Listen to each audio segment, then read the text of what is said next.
నమస్తే, welcome to our channel. నేను సిరి. మనం హైదరాబాద్లో చూసాం. హైదరాబాద్లో హైడ్రా ఎలాంటి అక్రమ కట్టడాలను కూల్చివేసిందో అయితే మనం చూస్తూనే ఉన్నాం, ఇంకా స్టిల్ జరుగుతూనే ఉంది. అయితే ఇప్పుడు ఏపీలో కూడా హైడ్రా తరహా వ్యవస్థని తీసుకురావాలని చెప్పేసి అనుకుంటున్నట్టు అనిపిస్తుంది. మంత్రి నారాయణ గారు అయితే కొన్ని ఏదైతే బుడమేరు పొంగిన తర్వాత అక్కడ అక్రమ కట్టడాలని తొలగించాలని చెప్పేసి ముందు నుంచెల్లే తను మాట్లాడడం జరిగింది, మనం చూసాం కూడా. ఇప్పుడు అయితే వాస్తవ రూపం దాల్చడానికి కూడా తను ప్రయత్నిస్తున్నట్టు తెలుస్తుంది. దీని మీద కూడా పవన్ కళ్యాణ్ గారితో కూడా చర్చించాలని కూడా తెలుస్తుంది. మరి ఎలా ఉండబోతుంది ఏంటి అనేది మనకు వివరించడానికి మనతో పాటు ఉన్నారు ప్రముఖ senior journalist, political analyst CS Rao garu. నమస్కారం సార్. నమస్తే. హైదరాబాద్లో హైడ్రా ఎలాంటి ఇది చూస్తున్నా అక్రమ కట్టడాలే కావచ్చు, మన వాగులు ఏవైతే ఉన్నాయో అక్రమంగా లోపలికి వెళ్ళి కట్టినవి అవి కూడా కూల్చేస్తున్నారు. ఇట్లానే సేమ్ బుడమేరు పొంగిన తర్వాత చాలా వరకు అక్రమ కట్టడాలు ఉన్నాయని మనకి చూసాం. అందులో ఎవరెవరి ఉన్నాయి కూడా కొంతమంది మనకు తెలిసింది. ఇప్పుడైతే మంత్రి నారాయణ గారు ఒక నిర్ణయం తీసుకున్నారు. ఏపీలో కూడా హైడ్రా లాంటి వ్యవస్థను తీసుకొచ్చి అక్కడ అక్రమంగా ఏవైతే ఉన్నాయో వాటిని తొలగించాలని చెప్పేసి అనుకున్నారు. అదే పనిగా ఇప్పుడు పవన్ కళ్యాణ్ గారితో కూడా చర్చించాలని చెప్పేసి తెలుస్తుంది. మరి ఎలా ఉండబోతుంది సార్? ఇప్పుడు ఈ మొత్తాన్ని మనం విశ్లేషించుకునే ముందు ఒక సామెత ఉంది, కదిలిచ్చి కొట్టించుకోవటం అనేది. అనవసరంగా కదిలిచ్చి కొట్టించుకోమాక అని చెప్తుంటారు పెద్దలు. అలాగే ఈ మొత్తం మునకికి ఈ బుడమేరుకు సంబంధించిన వరదకి కారణం మున్సిపల్ శాఖ మంత్రి నారాయణ అనే ఆరోపణ జగన్మోహన్ రెడ్డి చేశారు. ఎప్పుడు దాదాపు ఈ విపత్తు సంభవించినటువంటి తొలి రోజుల్లో ఆయన ఒకసారి రెండుసార్లు వెళ్ళారు. వెళ్ళినప్పుడు ఈయన చేసినటువంటి కామెంట్ ఇదంతా కూడా ఈ పట్టణాభివృద్ధి శాఖ మంత్రిగా ఉన్నటువంటి నారాయణ కనుక ముందే అలర్ట్ అయితే ఇది జరుగుండేది కాదు అని చెప్పి ఆయన గురించి ఈయన చేసినటువంటి కామెంట్. సరే, ఆయన కామెంట్ని దృష్టిలో పెట్టుకున్నారా లేకపోతే భవిష్యత్తులో ఇలాంటి ప్రమాదం జరగకుండా ఉండాలని చెప్పేసి భావించారా అంటే ఖచ్చితంగా ఈయన కామెంట్ కన్నా కూడా భవిష్యత్తులో ఇలాంటి నష్టం జరగకుండా ఉంటే బాగుంటుంది, నష్టం జరగకుండా ఏర్పాట్లు చేయాలి అనేటువంటి ఆలోచన ఏ ప్రభుత్వం అయినా చేస్తుంది. దాంట్లో కూడా చంద్రబాబు నాయుడు గారి ప్రభుత్వం ఇంకా ఎక్కువగా విజన్తో ఆలోచించి చేస్తుంది అనేది అందరికీ తెలిసినటువంటి అంశం. సో ఇప్పుడు నారాయణ గారు పట్టణాభివృద్ధి శాఖ మంత్రి ఆయన కొద్దిసేపటి క్రితం మాట్లాడుతూ ఒక సంచలనమైనటువంటి ప్రకటన చేశారు. ఆపరేషన్ బుడమేరు ప్రారంభం కాబోతుంది, ప్రారంభిస్తున్నాం అని చెప్పారు. దాని అర్థం ఏంటి? ఆపరేషన్ బుడమేరును ప్రారంభిస్తున్నాం అని ఇప్పుడు ఈ బుడమేరు వరదలు ఎందుకు వచ్చాయి? బుడమేరు కాలువ ఆధునీకరణ జరగకపోవడం, ఆక్రమణలు జరగడం, కట్టకు సంబంధించినటువంటి బలహీనతలు, ఇవే కదా, ఈ కారణాల చేతనే కదా. లేదా డైవర్షన్ ఛానల్కి సంబంధించినటువంటి ఆధునీకరణ పనులు జరగకపోవటం, ఈ కారణాలతోనే వరదలు వచ్చాయి అనేది అర్థమవుతుంది, స్పష్టమవుతుంది. ఇంకోటి ఏంటంటే ఎక్కువ వర్షపాతం నమోదైంది, గతంలో ఎప్పుడు లేని విధంగా ఎక్కువ వర్షపాతం నమోదైంది అనేది. ఇప్పుడు 60,000 క్యూసెక్కుల వరద వచ్చింది అనేది ఒక అభిప్రాయం, ఒక అంచనా. భవిష్యత్తులో అంత స్థాయి వరద వచ్చినప్పటికీ కూడా వరద రాకుండా ఉండటానికి ఆపరేషన్ స్టార్ట్ చేయాలి. ఇప్పుడు ఈ ఆపరేషన్ స్టార్ట్ చేయాలని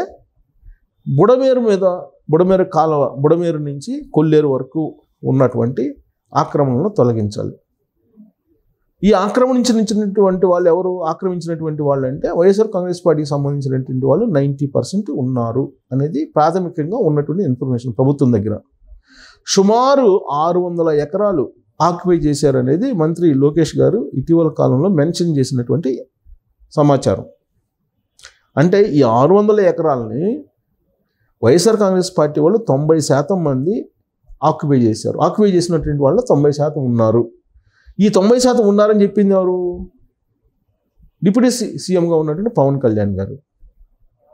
సో పవన్ కళ్యాణ్ గారు ఏమంటున్నారంటే ఇప్పుడు అక్కడ ఆక్రమణలు తొలగించాలి అని హైడ్రా తరహా వ్యవస్థ అనేది అవసరం అని చెప్పి నారాయణ గారు అంటున్నారు.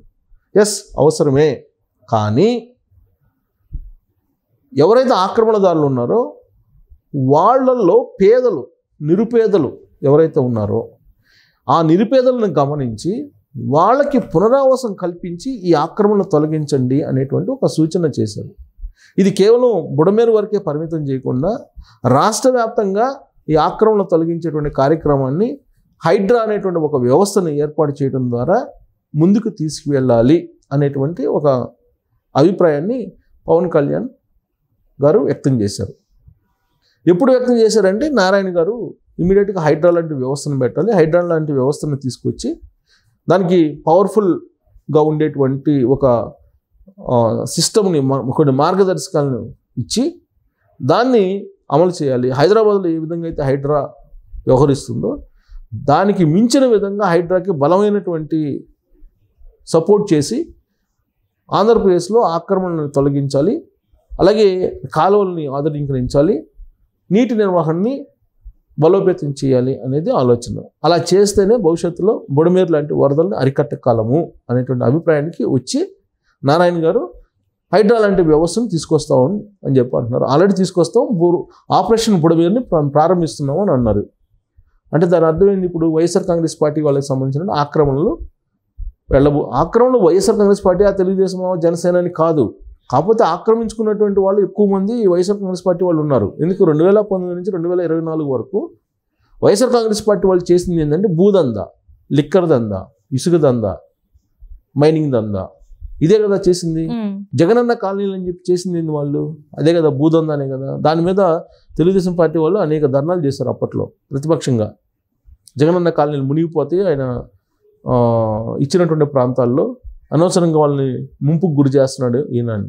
ఆ రోజు ఏం చేశారు వీళ్ళు? ఎకరం 3 లక్షలు ఉంటే దాన్ని 30 లక్షలు వేసుకున్న వాళ్ళు, 25 లక్షలు వేసుకున్న వాళ్ళు, 20 లక్షలు వేసుకున్న వాళ్ళు ఉన్నారు. ఆ విధంగా ఏగిపోతే కలెక్టర్లని ట్రాన్స్ఫర్ చేయించినటువంటి ఎమ్మెల్యేలు కూడా ఉన్నారు అప్పట్లో. అంటే ఇన్ని రకాల దాష్టీకాలు చేసి భూములను ఆక్రమించేసుకున్నారు. లాస్ట్కి ప్రభుత్వ భూములు, దేవాలయ భూములు, గ్రామకంఠం భూములు, అటవీ భూములు ఇవి కూడా చాలక ప్రైవేటు రిజిస్ట్రేషన్ భూములు, ప్రైవేటు వాళ్ళవి కూడా లాక్కున్నటువంటి సందర్భాలు అనేక ఉన్నాయి. ఇది తాజాగా ఇప్పుడు కర్నూలులో ఒక ముస్లిం మహిళ వచ్చి కంప్లైంట్ కూడా చేసింది ఈరోజు.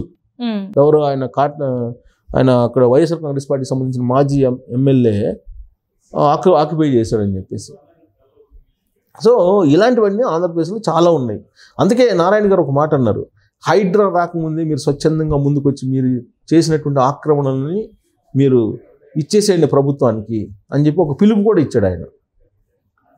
హైడ్రా వచ్చిన తర్వాత మీరు ఎవరు ఆపలేరు, హైడ్రా రాకముందే మీరు స్వచ్ఛందంగా ముందుకు వచ్చి హ్యాండ్ ఓవర్ చేయండి, మీరు ఆక్రమించుకున్నటువంటి భూములు గౌరవంగా ఉంటుంది, అదర్వైజ్ హైడ్రా వచ్చి కూల్చేయాల్సి వస్తుంది ఆక్రమణని అని చెప్పి చెప్పడం జరిగింది. అంటే హైడ్రా లాంటి వ్యవస్థ ఇప్పుడు హైదరాబాద్లో ప్రారంభమైన తర్వాత స్వచ్ఛందంగా చాలామంది హైదరాబాద్లో వాళ్ళ ఆక్రమణలు వాళ్ళే తొలగించుకుంటున్నారు. నోటీసులు అందుకున్నటువంటి వాళ్ళు మాకు టైం ఇవ్వండి, మేమే తొలగించుకుంటామని చెప్తున్నారు. అప్పటికీ తొలగించకపోతే వీళ్ళే పోయి కూల్చివేస్తున్నారు. అయితే ఇప్పుడు కూల్చివేసినటువంటి వాళ్ళలో ఇప్పుడు నా ఎన్కన్వెన్షన్ ఉంది, అది పెద్ద చర్చనీయాంశం అయింది. సో ఎన్కన్వెన్షన్ కూల్చేసినటువంటి వాళ్ళు మిగతా కూల్చేయడం పెద్ద ఇష్యూ కాదు కదా అని చెప్పి ఎవరికి వాళ్ళే ఆక్రమణలు ఉంటే కనుక తొలగించుకుంటున్నారు FTLలో, అలాగే బఫర్ జోన్లో ఉన్నటువంటి. అలాగే అక్కడ కూడా యుద్ధ ప్రాతిపదికన ఈ హైడ్రా అనే వ్యవస్థను పెట్టి బుడమేరు ఆపరేషన్ స్టార్ట్ చేస్తే ఖచ్చితంగా రాష్ట్రంలో ఏ కాలువల పక్కన కాలువలు ఆక్రమించుకున్నటువంటి వాళ్ళు మొత్తం స్వచ్ఛందంగా వాళ్ళే వెళ్ళిపోయేటువంటి అవకాశం ఉంది. కాకపోతే నిరుపేదలు ఎవరైతే ఉంటారో నిలువు నీడ కూడా లేకుండా ఉండేటువంటి వాళ్ళని గమనించి వాళ్ళకి పునరావాసం కల్పించి వాళ్ళని కనుక బయటికి పంపిస్తే ప్రజల నుంచి కూడా వ్యతిరేకత రాదు అనేటువంటి ఒక సూచన పవన్ కళ్యాణ్ గారు చేశారు. దాన్ని కూడా పరిగణలోకి తీసుకొని మంత్రి నారాయణ గారు ఖచ్చితంగా ఈ హైడ్రా అనేటువంటి వ్యవస్థని బలోపేతం చేసి అక్కడ బుడమేరు ఆపరేషన్ బుడమేరుని కంటిన్యూ చేసిన అవకాశం ఉంది. జగన్మోహన్ రెడ్డి బ్యాచ్ ఏదైతే ఉందో ఆక్రమించుకున్నట్టు వాళ్ళకి మాత్రం మూడినట్టే. అందుకే స్టార్టింగ్లో నేను చెప్పా, కదిలిచ్చి కొట్టించుకోవటం అంటే ఇదే.